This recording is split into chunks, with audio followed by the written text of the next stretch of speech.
दोस्तों आज Russia Ukraine के ऊपर चढ़ आया है, ये तो हम सब जानते हैं। और यूक्रेन में आज जो परिस्थिति है उससे सब अवगत है। लेकिन दोस्तों क्या आपको ये पता है कि इस परिस्थिति का वहां पर सर्जन क्यों हुआ?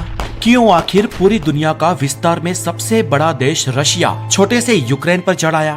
क्या आप लोग इसकी असली वजह, असली मकसद जानते हैं? बहुत कम लोग जानते हैं दोस्तों इस असली वजह के बारे में। आज अमेरिका अपनी जुबान तोड़ बैठा है, वो चाहकर भी कुछ नहीं बोल रहा। आज रसिया के दिमाग में खुराफाती प्लान चल रहे हैं और आज नाटो निष्फल रहा है। तो थोड़ा इतिहास को याद कर लो।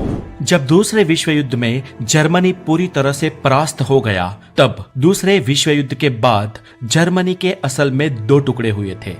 एक था ईस्ट जर्मनी और दूसरा था वेस्ट जर्मनी। ईस्ट जर्मनी पर रशियन हुकूमत चल रही थी और वेस्ट जर्मनी पर अमेरिका की। और इसीलिए आज भी ईस्ट जर्मनी के लोगों का झुकाव रशिया के प्रति है और वेस्ट जर्मनी के लोगों का अमेरिका के प्रति। और इसीलिए दोस्तों आपने सुना होगा कि कुछ दिन पहले जब जर्मनी के नेवी चीफ हमारे भारत की विजिट पर आए थे, तब वो नेटो ग्रुप के एक देश के नेवी चीफ होने के बावजूद भी पुतिन और रशिया का बखान करके चले गए। अब फ्रेंड्स हम फिर से हमारी बात पर आते हैं। दूसरे विश्व युद्ध के बाद जर्मनी के दो टुकड़े हुए और दोनों ही टुकड़े अमेरिका और रशिया के बीच बंट गए। अब दोस्तों इन सब के बीच अमेरिका और रशिया के बीच कोल्ड वॉर भी चल रहा था और दुनिया तीन गुटों में बंट गई थी। First world nation, second world nation और थर्ड वर्ल्ड नेशन। दोस्तों ये फर्स्ट, सेकेंड और थर्ड वर्ल्ड नेशन कोई विकास का मापदंड नहीं था। एक्चुअली फर्स्ट वर्ल्ड उन देशों को कहा गया जो अमेरिका और मित्र राष्ट्रों के पक्ष में थे। सेकेंड वर्ल्ड उन देशों को कहा गया जो रशिया और उनके पक्ष में थे। और थर्ड वर्ल्ड वो देश थे जो इन दोनों के ही पक्ष में नहीं थे और जो अपना एक स्वतंत्र निजी अभिप्राय रखते थे। ऐसे थर्ड वर्ल्ड देश जो अमेरिका और रशिया दोनों के ही पक्ष में नहीं थे, ऐसे देश थे भारत, कुछ साउथ एशियन देश, लैटिन अमेरिकन और अफ्रीकी देश। अब दोस्तों इस कोल्ड वॉर में फर्स्ट वर्ल्ड की बात करें, यानी कि अमेरिका और उनके मित्र देशों की, तो इन लोगों ने एक ग्रुप बनाया जिसे नेटो नाम दिया, जिसे कहते हैं नॉर्थ अटलांटिक ट्रीटी ऑर्गेनाइजेशंस। ये ग्रुप बनाना उनको इसलिए भी जरूरी लगा क्योंकि ये सब साथ में मिलकर, यानी कि नेटो के सभी देशों की सेना साथ में मिलकर नेटो के हितों के लिए किसी भी देश के सामने लड़ सके। यूं साफ साफ कहे तो सीधे रशिया या चाइना के खिलाफ लड़ सके। हम भारतीय संस्कृति के पुराने ग्रंथों में लिखा गया है कि संगे शक्ति कलयुगे, यानी कि कलयुग में संग ही शक्ति होगी, अकेला कुछ नहीं उखाड़ पाएगा। और अमेरिका की बात करें तो वो शायद हमारे इस श्लोक को समझ गया था और इसलिए उस वक्त अमेरिका नेटो सभ्यों का लगातार विस्तार कर रहा था, यानी कि एक एक करके कई सारी कंट्रीज को नेटो में शामिल कर रहा था, ताकि अगर तीसरा विश्व युद्ध हो तो वो पूरी ताकत के साथ सेकेंड वर्ल्ड के खिलाफ लड़ सके। अब इसमें रशिया नहीं चाहता था कि नेटो का और विस्तार हो, इसलिए फ्रेंड्स रशिया और अमेरिका के बीच एक सीक्रेट मीटिंग होती है ताकि दोनों अपनी समस्या का समाधान कर सके, क्योंकि उस वक्त कोई भी देश तीसरे विश्व युद्ध के मूड में नहीं था।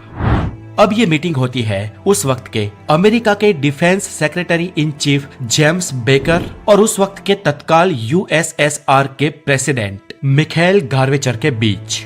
अब इस मीटिंग में यह तय हुआ कि रशिया ईस्ट जर्मनी को वेस्ट जर्मनी के लिए ओपन करने का आदेश पास कर देगा और इसके बदले अमेरिका जो भी मित्र राष्ट्र और रशिया के बीच यूरोप में कंट्रीज बची है उन्हें नेटो का मेंबर नहीं बनाएगा, यानी कि नेटो का विस्तार अब जहां है वहां तक ही रुक जाएगा। अब दोस्तों कहा जाता है कि ये एक सीक्रेट मीटिंग हुई थी और वेस्टर्न मीडिया काफी बार ये कहता है कि ऐसी कोई मीटिंग हुई ही नहीं थी और रशिया और चीनी मीडिया तो कहता है कि उनके पास इस मीटिंग के सबूत भी है। लेकिन दोस्तों ये बात उस वक्त विश्वसनीय बन जाती है जब 12 दिसंबर 2017 को अमेरिका की ही वॉशिंगटन यूनिवर्सिटी ने जब नेशनल डिफेंस आर्काइव के कुछ दस्तावेजों को खंगाला, तब उन्होंने इस बात की पुष्टि की कि ये मीटिंग हुई थी। अब खैर उस वक्त इस मीटिंग के बाद होता यह है कि दोनों जर्मनी के बीच खड़ी बर्लिन वॉल गिरा दी जाती है।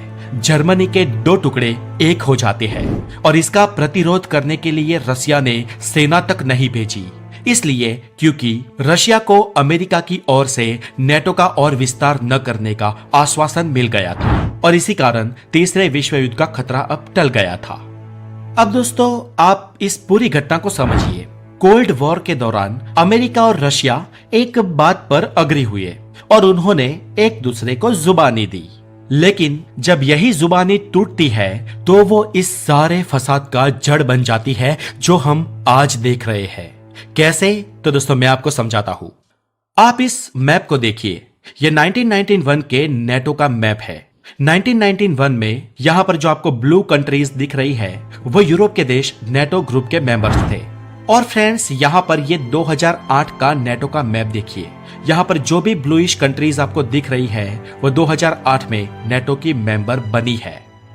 अब फ्रेंड्स हुआ यूं कि साल 1991 में जब यूएसएसआर टूटा तो अमेरिका ने फिर से नेटो कंट्रीज का विस्तार शुरू कर दिया और पुतिन का शुरुआत से यही कहना है कि अमेरिका अपनी जुबान से फिर गया और पुतिन इसीलिए उन देशों से युद्ध करते हैं जिन्हें अमेरिका नेटो में शामिल करना चाहता है। और इसी कारण अगस्त साल 2008 में रशिया और जॉर्जिया के बीच भी युद्ध हुआ क्योंकि अमेरिका जॉर्जिया को भी नेटो का हिस्सा बनाना चाहता था। और अभी अमेरिका यूक्रेन को भी नेटो का हिस्सा बना देना चाहता है, जबकि यूक्रेन रशिया से ही अलग हुआ एक देश है और उसके और रशिया के बीच कई लैंड ऐसी है जो बफर जोन है जिन पर दोनों देश अपना दावा भी करते हैं। अब यूक्रेन नेटो का मेंबर ना बन जाए और अमेरिका अपनी जुबान तोड़ते हुए नेटो का विस्तार लगातार ना करता रहे, इसलिए रशिया नेटो के सामने आज लड़ने के लिए तैयार है। दोस्तों रशिया की बात करें तो कोल्ड वॉर के दौरान हुई उस मीटिंग से लेकर अब तक कहीं पर भी ऐसा समय नहीं आता है जब रशिया ने ऐसा कोई फैसला लिया हो जो अमेरिका और नेटो देशों को डायरेक्ट अफेक्ट करता हो। यानी कि रशिया आज तक अपनी जुबान से नहीं फिरा था। लेकिन इसी समय में दोस्तों अमेरिका और मित्र राष्ट्रों के द्वारा कई सारे जगह पर रशिया को दिए प्रॉमिसेस को तोड़ा गया। और दोस्तों ना सिर्फ तोड़ा गया लेकिन इन्होंने कई जगह पर तो रशिया को डायरेक्टली टारगेट किया है। अब दोस्तों रशिया नहीं चाहता है कि नेटो कंट्रीज की सीमा रशिया के साथ लग जाए और इसी को डिफेंड करने के लिए, अपने देश को बचाने के लिए रशिया आज ये कदम उठा रहा है। अब दोस्तों भारत की बात करें तो हमारा देश इस मामले में अब तक तो ऑफिशियली न्यूट्रल है। हालांकि यूक्रेन एक ऐसा देश है जब उसने हर बार यूनाइटेड नेशन में भारत के खिलाफ ही वोट किया है। एक समय ऐसा भी था जब यूक्रेन को परमाणु बम रशिया के अलग होने के बाद विरासत में मिले थे। हालांकि वो बम्स उन्होंने सरेंडर कर दिए और आज यूक्रेन एक परमाणु ताकत नहीं है, लेकिन जब वो था तब भारत को परमाणु परीक्षण के लिए कच्चा माल चाहिए था और जब हम उन्हें बात करने के लिए गए तो वो सीधे मुंह हमारी और बात भी नहीं किए थे। और दोस्तों आज जब ये देश मुश्किलों में है तब उन्हें भारत की याद आती है और कहता है कि भारत रशिया और यूक्रेन के बीच मध्यस्थी करे। दोस्तों मुझे यूक्रेन के लोगों के प्रति सहानुभूति है, यूक्रेन के सिटीजन के लिए मुझे संवेदना है, लेकिन वो देश और उसकी सरकार ने जो हमारे साथ किया है उसे आप भी इंटरनेट पर सर्च कर सकते हैं। और रशिया आज उसके साथ जो कर रहा है उसका इतिहास तो खैर मैंने इस वीडियो में बता ही दिया है। तो दोस्तों ये था आज की स्थिति का एक न्यूट्रल, बायस रहित और सच्चा एक्सप्लेनेशन। अगर आपको इस पर ज्यादा वीडियो चाहिए तो मैं और भी बनाऊंगा, मुझे कमेंट में जरूर बताएं। और आज के लिए इस वीडियो में इतना ही। अपना बहुत सारा ध्यान रखें। Have a wonderful day. Take care.